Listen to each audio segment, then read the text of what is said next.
भूतिया OYO hotel room की दिल दहला देने वाली कहानी। यह कहानी है अंजलि और सूरज की है, जो बहुत अच्छे दोस्त थे। अंजलि और सूरज कई दिनों से एक दूसरे से मिलने की कोशिश कर रहे थे, लेकिन अलग अलग शहरों में काम करने की वजह से वो दोनों नहीं मिल पा रहे थे।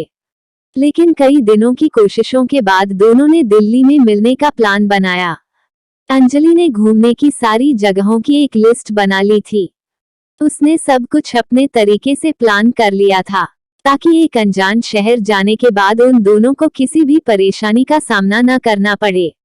रहने करने के लिए अंजलि ने एक होटल में रूम बुक कर लिया और 5 अगस्त की रात दोनों दिल्ली के एयरपोर्ट पर मिले।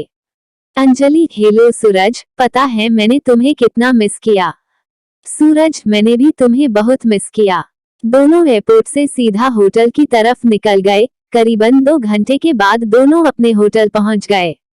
होटल बाहर से बहुत ही खूबसूरत लग रहा था। इतना खूबसूरत होटल देख सूरज काफी खुश हो गया।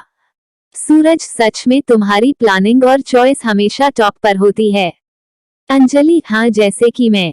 दोनों ने होटल में चेक इन कर लिया। अपने रूम में पहुंचते ही दोनों फ्रेश हो गए और एक दूसरे से बात करने लगे। दोनों का ही लॉन्ग डिस्टेंस रिलेशनशिप था और एक साल में दोनों का मिल पाना होता था और 1 साल बाद भी दोनों एक दूसरे से मिल रहे थे। इस बीच जो भी एक दूसरे के साथ हुआ, दोनों ने एक दूसरे के साथ शेयर करना शुरू कर दिया। बात करते करते दोनों एक दूसरे के करीब आ गए और एक दूसरे की आगोश में समाने लगे। सूरज, हम एक साथ क्यों नहीं रह सकते?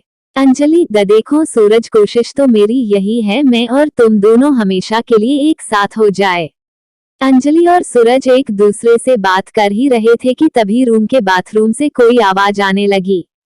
पहले तो उन्हें लगा कि गीजर में कोई प्रॉब्लम होगी, लेकिन ध्यान से सुनने पर अंजलि ने यह महसूस किया कि ये किसी की दीवार पर नाखून मारने की आवाज है।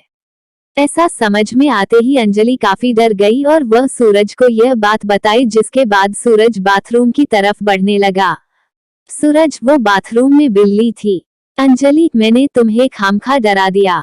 चैन की सांस लेते हुए दोनों वही बेड पर लेट गए और एक दूसरे से बात करने लगे कि तभी उन्हें महसूस हुआ कि उनके बेड के नीचे कोई गहरी गहरी सांसें ले रहा है। अब ये बात दोनों ने महसूस की, जिसके बाद अंजलि ने बेड के नीचे देखा। उसे जो दिखा उससे अंजलि की सांसें अटक गई और वह जोरों से चिल्लाई। सूरज को कुछ समझ नहीं आया और उसने भी जब बेड के नीचे देखा तो वह उसे कुछ दिखाई नहीं दिया। अंजलि को अब उस कमरे में कुछ अजीब लगने लगा था। उसे वह किसी तीसरे के होने का एहसास होने लगा। सूरज ने उसे बहुत समझाने की कोशिश की, लेकिन अंजलि अब वहां रुकना नहीं चाहती थी।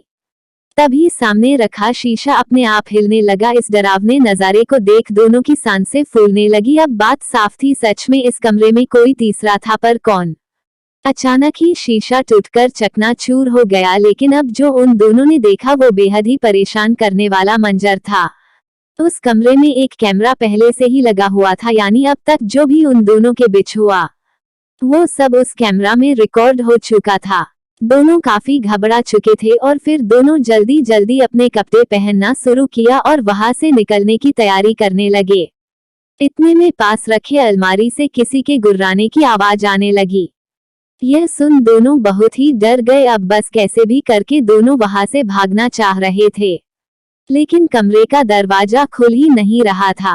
काफी देर के कोशिशों के बाद भी दरवाजा नहीं खुला कि अलमारी अपने आप जमीन पर गिर गया। अंजलि का डर एकदम सही था कि यहाँ कोई तीसरा भी है। वही अपने सामने इतना खतरनाक आकृति देख दोनों ही डर से कांपने लगे कि तभी हवा की तेजी से उस आकृति ने सूरज का गला पकड़ लिया। सूरज जोर जोर से चिल्लाने लगा, उसका दम घुटने लगा था। अंजलि भी सूरज को बचाने की कोशिश कर रही थी, लेकिन वो कामयाब नहीं हो पा रही थी। फिर सूरज ने पूछा, तुम्हें मुझसे क्या चाहिए? सूरज के पूछते ही उस भूतिया आकृति ने हवा में कुछ लिखा। सच बोलो, यह पढ़कर किसी को भी कुछ समझ नहीं आया। उसके बाद उस भूतिया आकृति ने फिर से कुछ लिखा, कैमरा। सूरज, मुझे कुछ नहीं समझ आ रहा है, मुझे छोड़ दो। सूरज का दम घुटने लगा था, जिस पर उसने कहा, यह कैमरा मैंने ही लगाया है। मैं अंजलि को ब्लैकमेल करना चाहता था ताकि वो मेरे साथ आकर रहे। सूरज के ऐसा कहते ही अंजलि के पैरों से जैसे जमीन ही खिसक गई। सूरज यहाँ आते ही कैमरा को छिपकर लगा दिया था ताकि वो अंजलि को अपने साथ रहने के लिए ब्लैकमेल कर सके। इस घिनौने काम के बाद अंजलि टूट चुकी थी। वही उस भूतिया आकृति ने सूरज को हवा में उठाकर पटकना शुरू कर दिया। कुछ ही देर में सूरज ने अपना दम तोड़ दिया। मगर ये भूतिया आकृति थी कौन?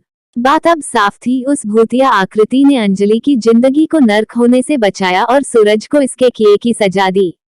भूतिया आकृति, अंजलि तुम रो मत, मैं तुम्हें बचाने ही आई थी। इस धोखेबाज इंसान ने मुझे भी ऐसे ही बर्बाद किया था। मैं कमजोर थी और मैं डर के कारण आत्महत्या कर ली थी, लेकिन आज मेरा बदला पूरा हुआ। अब ये किसी के साथ भी ऐसा नहीं कर पाएगा। दोस्तों, इसीलिए कहते हैं किसी भी लड़के पर भरोसा मत करो, अपने माँ बाप पर भरोसा करो और जीवन में अच्छी मुकाम हासिल करो।